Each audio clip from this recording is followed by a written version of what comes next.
കമഴ്ത്തി കിടത്തി മണ്ണിൽ ഇസ്മായിൽ നബിയോരെ കഴുത്തറുത്തിയിടുവാനായി ഉയർത്തി കത്തി.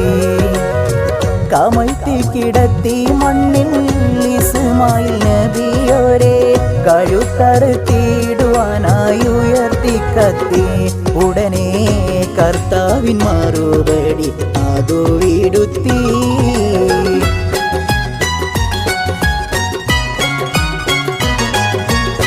വിടുത്തിയതിൻ്റെ ബദൽ ബലിയർപ്പണം ചെയ്യാൻ കൊടുത്ത് ഒരാട്ടിൻകുട്ടി ഖലീലുള്ളാഹ്. വേഗം നാടിനെ അറുത്തു ഇബ്രാഹിമുൽ ഹക്ക്. ഇലാഹായ പുരാനോട് ഇരവും പകലും തേടി ഖലീലായ ഇബ്രാഹിം നബിക്കു കിട്ടി മകനായി ഇസ്മായിൽ നബി എന്ന കാനകക്കട്ടി.